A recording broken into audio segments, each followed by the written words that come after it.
Hello everyone, welcome to study with Tisha. तो हमने OOP subject में यानी कि जावा सब्जेक्ट में हमने एक लेक्चर देख लिया था। अभी हम कंटिन्यू कर रहे हैं। तो फर्स्ट टॉपिक आज का है कि IDE stands for integrated development environment. ठीक है, तो वो क्या है? तो IDE is typically provide a code editor. अभी हमें पता है कि हम लोग कोड जब भी लिखते हैं तो हम लोग वीएस कोड में लिखते हैं, कॉमन है वो। बट ये भी है आईडीईसी, वो भी एक कोड एडिटर है।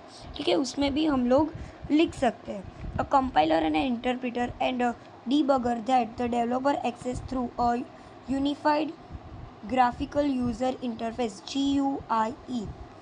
इसका हम यूज़ करते हैं, मतलब कि जावा को रन करने के लिए हम ये भी यूज़ कर सकते हैं। उसमें भी कंपाइलर, इसमें भी इंटरप्रेटर, सब आएगा।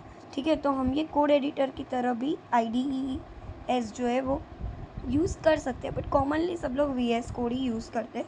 बट ये भी एक कर सकते हैं, मतलब बहुत सारे कोड एडिटर होते हैं, हमें जो अच्छा लगे वो हम यूज़ कर सकते हैं। तो Java IDES also include language specific element such as and Maven. ये उसकी लैंग्वेज है, वो उसको स्पेसिफाई करता है। ये जो IDES जो कोड एडिटर है ना, उसमें ये यूज़ होता है। एंड बिल्ड टूल्स, उसमें टूल्स भी होते हैं, टेक्स्ट, NGN, नीट टेस्टिंग फ्रेमवर्क, ये सब भी उसमें ऐड होते हैं।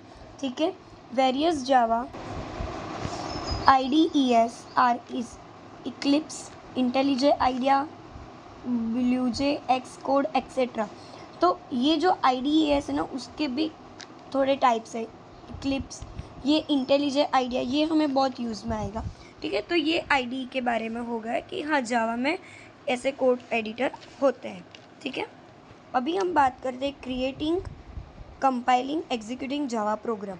ठीक है, अभी हम जावा प्रोग्राम का जस्ट स्टार्टिंग कर रहे हैं। ठीक है, तो आपको क्या करना है? आपको अपना लैपटॉप खोलना है। ठीक है, उसमें जावा डाउनलोड करना है गूगल क्रोम खोल के। ठीक है, फिर जावा प्रोग्राम्स नाम की एक फ़ोल्डर बनाना है। क्या बनाना है? एक फ़ोल्डर बनाना है जावा प्रोग्राम नाम का। और फिर VS कोड में जाके वो फ़ोल्डर ओपन करना है और एक फ़ाइल बनानी है helloworld.java। ठीक है, ये स्टेप वाइज हम लोग प्रैक्टिकल भी करेंगे, बट ये एक एग्जाम्पल के लिए मैंने एक डेमो दे दिया है कि आप खुद से करना चाहो तो ऐसे कर सकते हो। ठीक है, फिर क्रिएटिंग जावा फाइल कर दी हमने। ठीक है, अभी हमने फाइल का नाम helloworld.java लिखा होगा ना, तो ऐसे ऊपर helloworld.java लिख के आ जाएगा। तो उसमें हमें क्या लिखना है? ये लिखना है पब्लिक क्लास हेलो वर्ल्ड।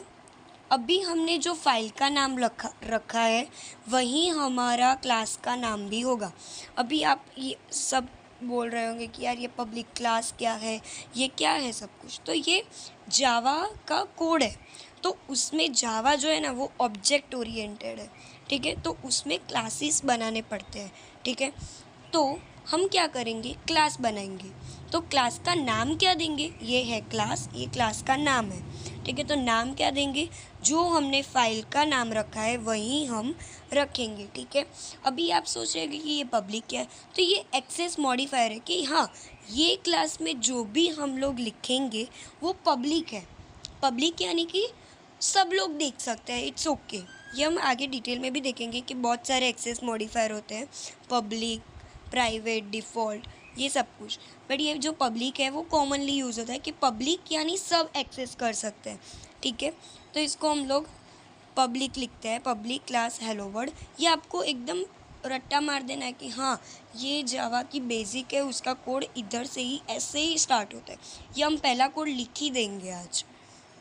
ठीक है, और फिर मेन मेथड, कोई भी कोड में स्टार्टिंग में जब हम लोग इनिशियलाइजेशन करते हैं तो मेन मेथड होती है। तो मेन मेथड को इनिशियलाइज करने के लिए ये स्टेटमेंट हमें याद रखना पड़ेगा कि पहले क्लास बनाने का, फिर उसके बाद पब्लिक स्टैटिक वॉइड मेन, मतलब वॉइड मतलब कुछ रिटर्न नहीं करेगा, और फिर स्ट्रिंग, ये कोई अरे है, और अर्क्स, ये हमें पूरा मतलब ऐसे याद करना पड़ेगा, इसमें कोई वो नहीं है। Public static void main string args. ठीक है, अभी हम लोग जब C लैंग्वेज में प्रिंट कराते थे तो नॉर्मली कर देते थे कि प्रिंट डॉट ऐसे कर देते थे। बट जावा में प्रिंट करने के लिए system.out println हमें लिखना पड़ता है।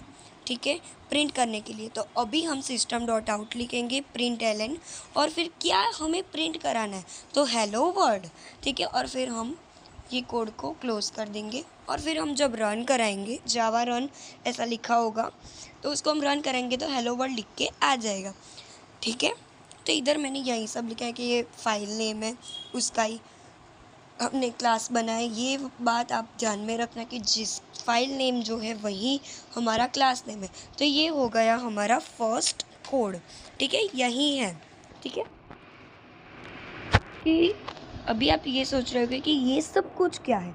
तो अभी हमने ये कोड तो लिख दिया, फिर मैंने बोला कि हाँ जाके जावा रन कर दो, ठीक है। तो जावा रन करोगे कैसे, ठीक है। तो अभी हम क्या करेंगे, कमांड प्रॉम्प्ट खोलेंगे, ठीक है। कमांड प्रॉम्प्ट लिखेंगे तो उसमें हम क्या लिखेंगे, हमारा जो फोल्डर था ना उसका नेम लिखेंगे, java.program, ठीक है। उसके बाद ये लिखेंगे जावा, उसको हमें कंपाइल करना है इसलिए सी, और फिर हमने जो फाइल बनाई है hello world.java वो लिख देंगे। तो फिर हमें ये लिख के आ जाएगा, ठीक है। ऐसे होता है जावा रन, ओके। अभी हमने सी प्रोग्रामिंग में भी देखा था कि कमेंट्स होती है। कमेंट्स जो होती है ना वो एग्जीक्यूट नहीं होती, वो सिर्फ जो देख रहा है ना, जो कोड देख रहा है उसको ऐसे देखने के लिए कि भी हाँ उसको समझ आए, सिंपली ऐसे। इसके लिए comment in Java is use to ignore the code while executing Java program, ठीक है। ये जो है ना वो कोड, कमेंट में कोड नहीं आएगा ऐसा कह रहे हैं। तो जावा में 3 टाइप्स की कमेंट होती है, सिंगल लाइन, मल्टी लाइन और डॉक्यूमेंट्स। अभी मेरे को कुछ लिखना है, शायद से मैंने लिखना है कि इधर मैं लिख रही हूँ हेलो वर्ल्ड का प्रोग्राम, ठीक है, ऐसा मैं लिख रही हूँ। तो मेरे को ये कोड एग्जीक्यूट नहीं कराना, तो मैं क्या करूँगी, ऐसे डबल स्लैश मार दूँगी। तो ये क्या होगी, सिंगल लाइन कमेंट, मतलब ये मेरे को दिखेगी पर एग्जीक्यूट नहीं होगी कोड में। फिर मल्टी लाइन है, मेरे को बहुत सारी लाइन लिखनी है, तो हम इसका यूज़ करेंगे, कोड के आगे लिख देंगे और एंड में लिख देंगे, और इधर सब कुछ हमें जो लिखना होगा वो। फिर डॉक्यूमेंटेशन कमेंट, वो हम बहुत ज़्यादा यूज़ नहीं करते, इसका हम एग्जांपल भी देखेंगे। अभी डॉक्यूमेंटेशन क्या होता है, डॉक्यूमेंटेशन कमेंट मीन्स ऐसा कमेंट कि जो वो बहुत इम्पोर्टेंट हो। तो अभी हमको पता है कि हम लोग प्रोग्राम रन कर रहे हैं, एग्जांपल है ये कि वेलकम को प्रिंट कराना है। अभी हमें प्रिंट कैसे करते हैं ये सब कुछ हमें आ गया है। तो अभी ये जो है ना वो हमारे सिर्फ को जो देख रहा है ना, यूज़र जो देख रहा है कोड, उसको बताने के लिए है कि हाँ ये जो प्रोग्राम है ना वो प्रिंट कराने के लिए। तो हम लोग डॉक्यूमेंटेशन फाइल ऐसे लिखेंगे, कैसे, /** और फिर हम लिखेंगे और फिर स्टार और ये, ठीक है। तो ये हो गई डॉक्यूमेंटेशन कमेंट। फिर हम क्लास बनाएंगे वेलकम वाला, फिर हमने पब्लिक स्टैटिक वॉइड में स्ट्रिंगर्स लिखा और फिर सिस्टम डॉट आउट लिख के वेलकम लिख दिया। पर ये इंटीजर A10 कहाँ से आ गया, ये मेरे को नहीं एग्जीक्यूट करना, तो मैं इसको कमेंट आउट कर दूंगी, तो ये मेरे को नहीं दिखेगा एग्जीक्यूशन में। ये हो गई मल्टी लाइन, ठीक है। और अभी ये इंटीजर, फ्लोट, ये सब कुछ क्या है ये हम लोग बाद में देखेंगे, बट ये एक एग्जांपल दिया है मैंने कि हाँ ये क्या है। तो ये हो गई documentation comment, single line comment, multi line comment, ठीक है। अभी हम देखते हैं identifiers, constant variables, naming convention, ठीक है। अभी कांस्टेंट यानी क्या, कांस्टेंट यानी कि फिक्स वैल्यू, उसको हम कहीं पे भी चेंज नहीं कर सकते, ठीक है। मैंने पाई की वैल्यू 3.14 रखी है तो कोई उसको 4.14 नहीं कर सकता, ठीक है, वो फिक्स है, इसलिए कांस्टेंट। अभी आइडेंटिफायर क्या है, तो identifier is a basically user defined combination of alpha numerical characters. मतलब ये जो आइडेंटिफायर्स है ना वो यूज़र को डिफाइन, मतलब यूज़र को पता चले कि हाँ मैंने क्या किया है, उसके लिए ये आइडेंटिफायर्स होते हैं, ठीक है। बल्कि कंप्यूटर तो वो समझेगा ही नहीं, वो तो बाइनरी लैंग्वेज ही समझेगा, बट ये हमें समझने के यूज़र डिफाइन कर रहे हैं, okay. Name of variable, function, class, तो ये क्लास जो हमने लिखा है क्लास वेलकम, ये हमें पता है कि हाँ मैंने क्लास बनाया वेलकम नाम का, पर वो कंप्यूटर को नहीं पता, ठीक है। तो यही है कम्स अंडर आइडेंटिफायर। वो क्या होते हैं आइडेंटिफायर से, जैसे कि ए लिखते हैं हम लोग, बी, सम लिखते हैं, हमें कुछ सम कराना हो तो हम लोग सम लिखते हैं, टोटल लिखते हैं, स्टूडेंट लिखते हैं। तो ये हमारी आइडेंटिफिकेशन के लिए है, ठीक है। अभी variable and naming convention. Identifier can be having below ones include in it. मतलब हम जब भी कोई भी लिखे, मतलब ऐसा हमने लिखा ना कि इंटीजर ए या फिर इंटीजर एक्स या फिर क्लास वेलकम, तो ये सब में क्या आना चाहिए और क्या नहीं आना चाहिए, ठीक है, ये बात है। Upper case letter A to Z and lower case letter A to Z, मतलब हम अपर केस में भी लिख सकते हैं और लोअर केस में भी लिख सकते हैं, नंबर्स में भी लिख सकते हैं, अंडरस्कोर में भी लिख सकते हैं और फिर डॉलर में भी लिख सकते हैं, ठीक है। ये आइडेंटिफायर्स जो हमें पता चले तो उसमें हम ये सब कुछ यूज़ कर सकते हैं। Also note that identifiers can contain numbers in it. Numbers को हम ऐड करा सकते हैं, ठीक है, बट उसका स्टार्टिंग नंबर से नहीं होना चाहिए।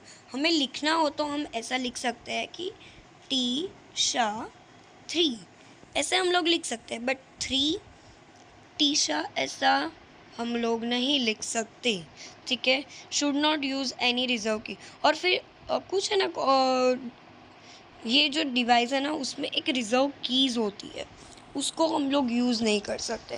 रिजर्व यानी कि इंटीजर, फ्लोट, ये सब कुछ पहले से रिजर्व है तो उसको हम लोग यूज़ नहीं कर सकते, ठीक है। वैलिड आइडेंटिफायर्स, मतलब सम लिख सकते हैं, काउंट लिख सकते हैं, A1 लिख सकते हैं, अंडरस्कोर भी पहले लिख सकते हैं, बट 1A ऐसा नहीं लिख सकते। क्यों? क्योंकि नंबर से स्टार्टिंग नहीं होनी चाहिए। केक वॉक लिख सकते हैं, डिफरेंस @ अंडरस्कोर वैल्यू भी लिख सकते हैं, डॉलर फाइन भी लिख सकते हैं, डॉलर अंडरस्कोर डन भी लिख सकते हैं, बट ऐसा हम लोग नहीं लिख सकते, ऐसे स्पेशल कैरेक्टर भी नहीं लिख सकते, ठीक है। और उसके बाद इसी के साथ ये लेक्चर कंप्लीट होता है।